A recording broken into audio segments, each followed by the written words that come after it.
South Africa का एक छोटा सा कबीला है जहां पर हम एंड्रियो नाम के आदमी को देखते हैं जो पेशे से एक डॉक्टर और फादर दोनों है। पर आज वो बहुत ही ज्यादा निराश है क्योंकि वो एक छोटे बच्चे की जान बचा नहीं पाया। लेकिन उसे ये नहीं पता था कि कुछ ही देर में उसकी जान जाने वाली है क्योंकि वहाँ के लोग अब उसे ही मारने के लिए आ रहे हैं। उन्हें पता लग गया है कि एंड्रियो एक क्रिश्चियन है और उसकी वाइफ भी, इसलिए वो फौरन जूलिया के पास जाता है और उसे कहता है कि मुझे एक बंदे ने बताया है कि कबीले के लोग हमें ढूंढ रहे हैं। यहाँ तक वो पहुँचने वाले हैं और उस समय जूलिया बच्चों को पढ़ा रही होती है। वो उन सभी चीजों को छोड़ छाड़ कर वहाँ से भागना शुरू करते हैं क्योंकि उन्हें अपनी जान सबसे ज्यादा प्यारी है। दरअसल अभी तक किसी को पता नहीं था इनके धर्म के बारे में, न जाने किसने उन लोगों के कान भर दिए। इसी कबीले से थोड़ी दूरी पर एक छोटी सी हवाई पट्टी है जहां पर हम छोटी सी प्लेन को खड़ा हुआ देखते हैं जिसका पायलट ब्रूम है। वो वहां के लोगों से परमिशन मांगता है कि कैसे भी करके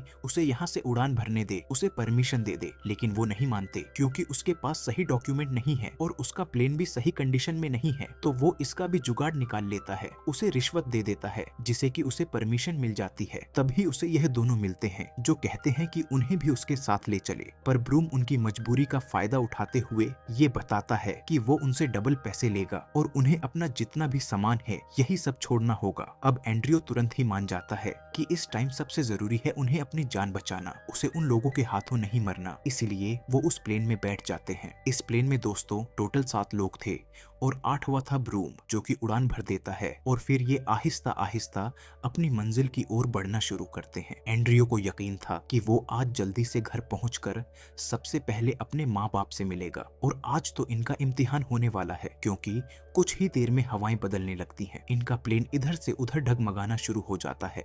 ब्रूम का कहना था कि ये उसका हर दिन का काम है, इसलिए वो आराम से बैठे रहे। लेकिन थोड़ी ही देर में हालत बस से बदतर हो जाती है। प्लेन का एक इंजन फेल हो जाता है, दूसरा इंजन भी किसी भी समय खराब हो सकता है। इतने में ब्रूम देखता है कि फ्यूल का पाइप फट गया है। फिर क्या होना था, प्लेन तेजी से नीचे आना शुरू हो जाता है। पायलट कुछ नहीं कर पाता, जिसे कुछ देर बाद वो जमीन से सीधा क्रैश लैंडिंग करता है जिससे उनके प्लेन के पर खच्चे उड़ जाते हैं। इनके चारों ओर रेगिस्तान बेहद इलाका है जहाँ पर खुले में शेर भेड़िए घूमते रहते हैं। मैक्स नाम का एक लड़का जिसकी बीवी की हादसे में ही मौत हो जाती है, वही जूलिया का पैर भी हादसे में टूट जाता है। आगे दूसरी ओर ब्रूम बाहर आकर देखता है कि दूर दूर तक कोई नहीं था, पूरा प्लेन बीच से अलग हो चुका था। अगर कोई मदद आएगी तो वो 2 हफ्ते के बाद ही, क्योंकि इनकी ऊपर से अब 2 हफ्ते के बाद ही कोई प्लेन गुजरेगा या उससे पहले कोई चमत्कार हो जाए। देखते हैं क्या होता है। फिलहाल तो इन्हें हिम्मत रखनी होगी क्योंकि ऐसी चटकती धूप में इंसान दर्द से पहले प्यास और भूख से दम तोड़ देता है। इसी दौरान थोंग नाम का एक आदमी आकर ब्रूम को खरी खोटी सुनाने लगता है और कहता है यह सब तुम्हारी वजह से हुआ है, तुम्हारी प्लेन की कंडीशन बहुत ही ज्यादा खराब थी, फिर भी तुम उसे फ्लाई कर रहे थे।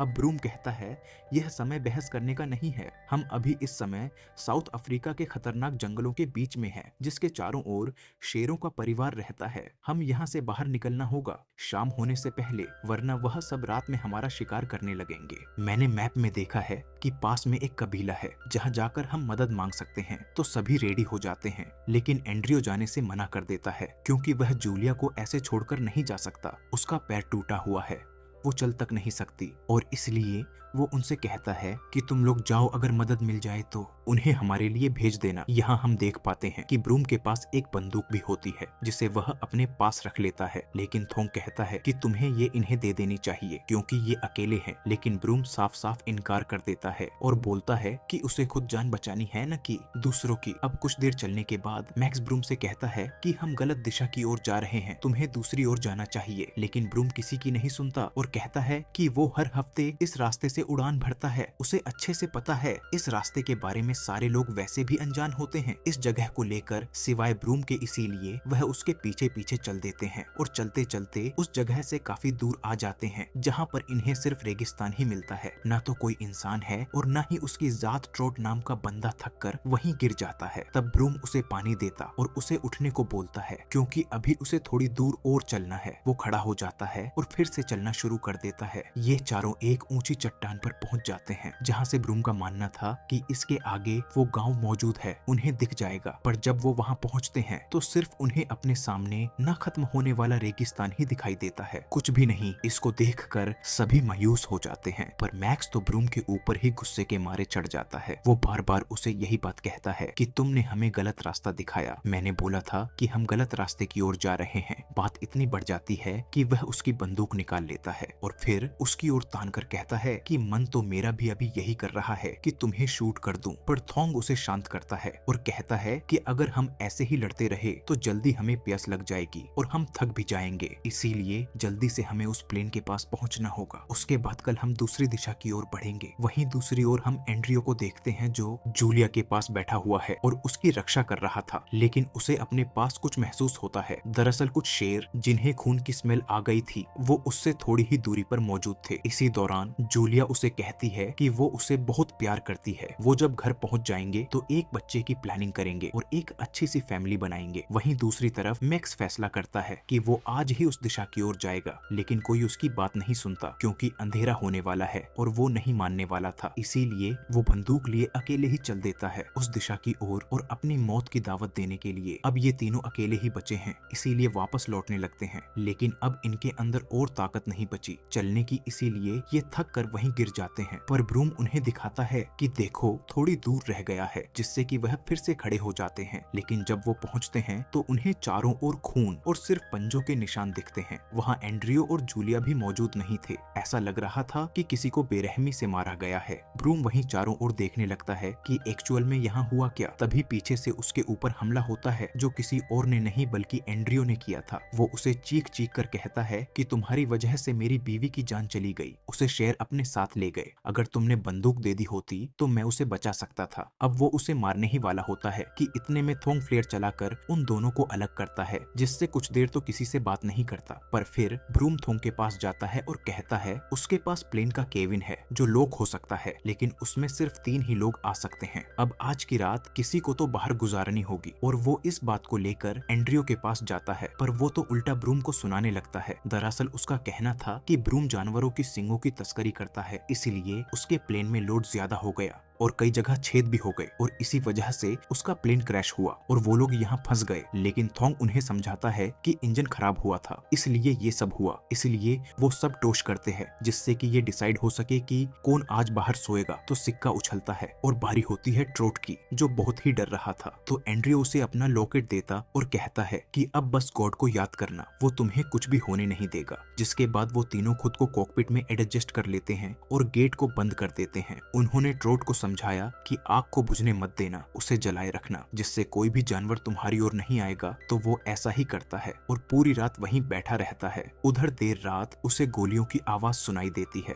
दरअसल मैक्स अभी भी चले ही जा रहा है। इतने में मैक्स शूट करना शुरू कर देता है, जिससे कि शेर भड़क जाते और उसे कच्चा ही खा जाते हैं। इधर कुछ समय बीत जाने के बाद एंड्रियो को टॉयलेट आता है, जिसे करने के लिए वह बाहर जाता है और उसे यह खबर नहीं लगती कि उसके पीछे पीछे कोबरा उनके कॉकपिट में घुस गया है। वो बाहर आकर ट्रोट को भी जागने को कहता है और फिर अंदर जाता है, लेकिन कुछ ही देर बाद उसकी आंख लग जाती है। यहाँ एक गलती हो जाती है, वो आग बुझ जाती है और फिर क्या था, वह सभी शेर एक साथ उस पर हमला करते हैं। उसकी चीखें इन्हें सुनाई तो दे रही थी, लेकिन किसी की भी हिम्मत नहीं होती कि बाहर आकर उसकी जान बचा ले। और इतने में गलती से थोंक से गेट खुल जाता और वो देखता है कि वही सभी शेर एक साथ मिलकर ट्रोट को खा रहे और एक शेर इन्हें देख भी लेता है। पर इतने में वो गेट को बंद कर देते हैं, लेकिन यहाँ इनके लिए एक और मुसीबत इंतजार कर रही थी। वो सांप तो आपको याद ही होगा, वही सांप जिसने अब थोंग को काट लिया है। पर समय रहते ही ब्रूम उसके पैर पर चाकू मारकर उस जहर को शरीर में फैलने से रोक देता है और उस सांप को भी मार देता है, जिससे सभी की जान बच जाती है और थोंग भी उस जैसे तैसे ये भयानक रात कट जाती है। अब सुबह का सूरज निकलता है। सबसे पहले एंड्रियो बाहर जाता है और चुपचाप जाकर पेड़ के सहारे बैठ जाता है। बाहर हम देख पाते हैं कि पूरे प्लेन के पास खून ही खून मौजूद था। तब ब्रूम उसके पास आकर उसे बताता है कि हमें जल्दी यहाँ से निकलना होगा, क्योंकि वो किसी भी समय दोबारा आ सकते हैं और बिना खाना और पानी के इतने दिन हम कैसे सरवाइव कर सकते हैं। लेकिन एंड्रियो अब थक चुका है, वो कहीं भी जाने को मना कर देता है। उसकी तो पूरी दुनिया ही खत्म हो गई थी, एक जूलिया ही थी, पर अब वो भी नहीं रही।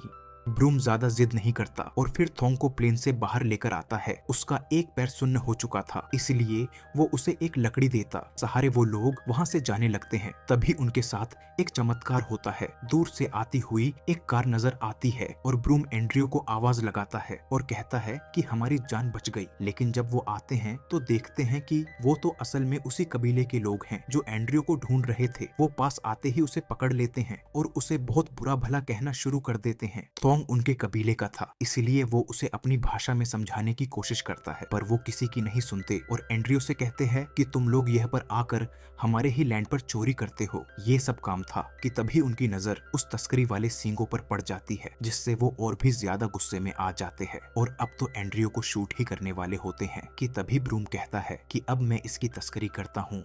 थोंग इन लोगों को समझाता है कि हमारा प्लेन क्रैश हो गया, हम कुछ नहीं जानते, पर मैं जानता हूँ कि ये तुम्हारा लैंड है और मैं भी इसी लैंड का हूँ। इससे आगे वो कुछ बोल पाता। वो उसे गोली मार देते हैं, जिससे सभी लोग शौक हो जाते हैं। अब बचे हैं सिर्फ 2 लोग जिसके ऊपर वो बंदूक तानकर खड़े हो जाते हैं। उन्हीं में से एक कबीला बाला कर लेके चला जाता है ताकि वो ट्रक ला सके इन सींगों को ले जाने के लिए। अब ऐसे ही बैठे बैठे सुबह से शाम हो जाती है। वो इन्हें पानी का लालच देकर परेशान करता है, लेकिन देता नहीं और ऐसे ही धीरे धीरे समय बीतने लगता है। हम देख पाते हैं कि उन दोनों शिकारियों की आंख लग जाती है, जिसका फायदा ब्रूम उठाने की कोशिश करता है। वह धीरे धीरे उस शिकारी के पास जाता है, लेकिन जैसे ही उसके पास पहुंचता है वो नींद से जाग जाता है और उसे गोली मार देता है। लेकिन उसकी किस्मत अच्छी होती है कि गोली चलती ही नहीं। इसी का फायदा उसका दूसरा साथी उठाता है, लेकिन इतने में पीछे से एंड्रयू आ जाता है और उसकी बंदूक से उसे मार डालता है। लेकिन उसे मारते हुए वो रोना शुरू कर देता है, क्योंकि वो तो एक डॉक्टर है। उसका काम है लोगों को बचाना, ना कि उनकी जान लेना। और आज उसके हाथ से बहुत बड़ा पाप हो गया। पर ब्रूम उसे समझाता है कि हमारे पास कोई और ऑप्शन नहीं था, या तो हम कुछ की जान बचाते हैं या फिर इनकी। वो एंड्रयू से कहता है कि हमें आगे चलना चाहिए। वो लोग किसी भी समय यहाँ पर आते होंगे और उन्होंने अगर अपने लोगों को मरा हुआ देखा तो हमारी तो खैर नहीं है। लेकिन एंड्रयू की हालत अब ठीक नहीं है। वो कहीं भी जाने से मना करता है, पर ब्रूम नहीं मानता और उसके कंधे से कंधा मिलाकर वहाँ से आगे की ओर बढ़ने लगता। एंड्रयू का पैर जख्मी था, उसमें गोली लगी थी, इसलिए वो थोड़ी ही दूर जाने के बाद गिर जाता। तब ब्रूम उससे कहता है कि वहाँ देखो, उस चट्टान तक तुम्हें जाना है और वहाँ पर कोई शेर नहीं आ सकते। मैं तुम्हें वहीं छोड़ दूंगा, फिर मदद लाने के लिए उस गांव की ओर निकल जाऊंगा। उसकी बातें सुनकर एंड्रयू हिम्मत बांधता है और कदम बढ़ाता है। जैसे तैसे कर उस चट्टान तक पहुँच ही जाता है। लेकिन अब जब बारी आती है उस पर चढ़ाई करने की तो उसका शरीर जवाब दे देता। इतने में ब्रूम देखता है कि कुछ ही दूरी से शेरों का झुंड वहाँ पर आ रहा है। अब वो उसे पीछे से धक्का देकर चढ़ाने की कोशिश करता है, पर उसका हाथ छूट जाता है और एंड्रयू नीचे गिर जाता है। वो शेर अब करीब आते जा रहे हैं, इसलिए इस बारी वो उसे खुद उठाता है और जैसे तैसे करके उस चढ़ान के टॉप पर ला ही देता है, जहाँ उसे कुछ ही दूरी पर आग जलती हुए दिखती है। यानी कि वहाँ पर वो गांव वाले मौजूद हैं जो उन्हें बचा सकते हैं।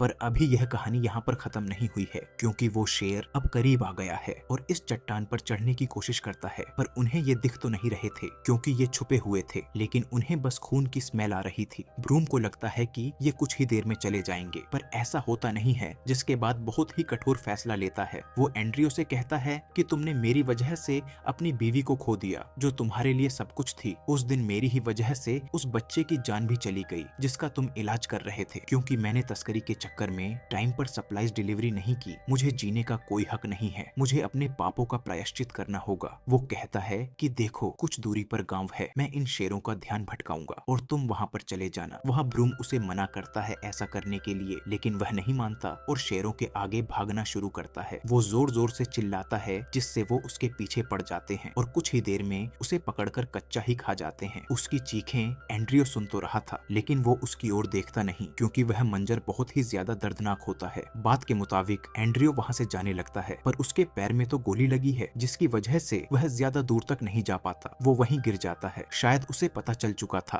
कि अब उसकी मौत तय है, क्योंकि तभी वहां पर कुछ भेड़िया भी आ जाते हैं। लेकिन एंड्रयू को ब्रूम की कुर्बानी याद आ जाती है। वो उसे इतनी आसानी से जाया तो नहीं जाने देगा। वो उसे लकड़ी से भगाने की कोशिश करता है और इतने में जोर की बिजली कड़कती है, जिससे ये वहां से भाग जाते हैं। अगले ही पल एक चमत्कार होता है। इस बीहड़ रेगिस्तान में बारिश होने लग जाती है, पर अभी भी एंड्रियो चल नहीं पा रहा था। कुछ ही देर होश में रहने के बाद वहीं बीच में ही गिर जाता है। उसे सपना आता है कि उसकी लाइफ उसके सामने खड़ी है और उससे कह रही है कि बस थोड़ी देर और वो बेहोश हो जाता है। और जब दोबारा बारिश रुकती है तो उसी गांव के लोग पानी को इकट्ठा करने के लिए उस ओर आते हैं। उन्हें एंड्रियो गिरा हुआ मिलता है, जिससे कि वो उसे बचा लेते हैं और अपने साथ गांव ले जाते हैं। और इसी के साथ ये कहानी यहीं पर खत्म हो जाती है।